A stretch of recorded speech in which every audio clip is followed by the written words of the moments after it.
and I'm a consultant at IUPUI's University Writing Center. Welcome to video 2 in our series, Language Variation in the Writing Center. Here at the center, we value the fact that each writer brings in their own unique languages into their writing, and we also hold true that all languages are valuable. In our last video, Anna talked to you about what exactly a language is. Today, we're going to be discussing language variation and dialects. So, what do you call the sugary carbonated beverage that you can get at restaurants or gas stations? Depending on where you live, your answer will probably change. You might call it soda, pop, or even just Coke. We all have fun comparing the different ways that we say things or our vocabulary. However, language variation can go beyond just vocabulary changes. It also extends into pronunciation. We see this in what we call accents. For example, you might have a Midwestern accent like I do, or you might have a Boston accent, a Southern accent, or a New York accent. Language can also vary in terms of grammar within sentences. For example, in one dialect, you might say, I run, you run, he run. However, another dialect might say, I run, you run, he runs, adding an S to the end of that third person. Now, why do languages vary like this, and why should we even care? In our last video, Anna talked to you about the fact that language is always changing and that it's arbitrary. What this means is that language is what it is just because people say so. This also means that within one language, different speaker groups of that language can come together and form their own rules about how they particularly will speak the language. These variations within the different groups are slight enough to where we can still understand one another, but large enough to acknowledge that there is a significant difference. We call these variations dialects.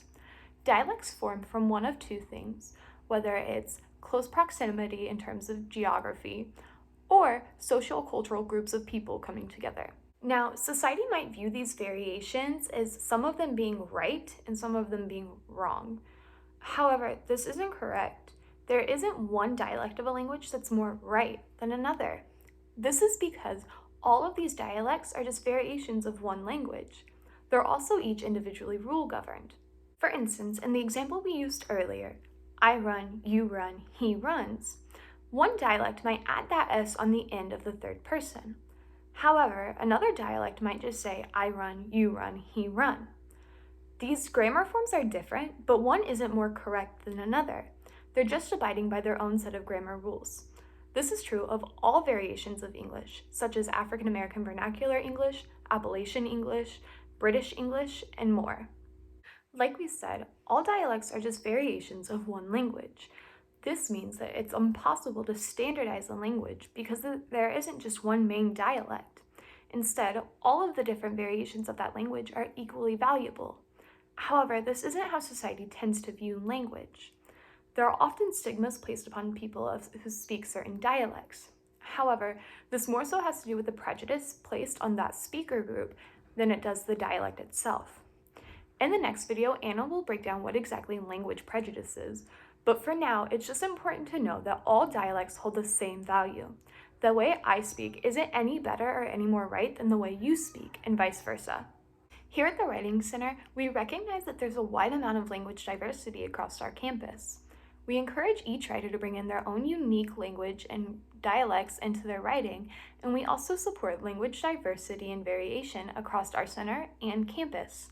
If you're interested in learning more about language variation and dialects, check out the resources we have listed below. Make sure to follow us on social media, and we'll see you back for video 3 of Language Variation in the Writing Center.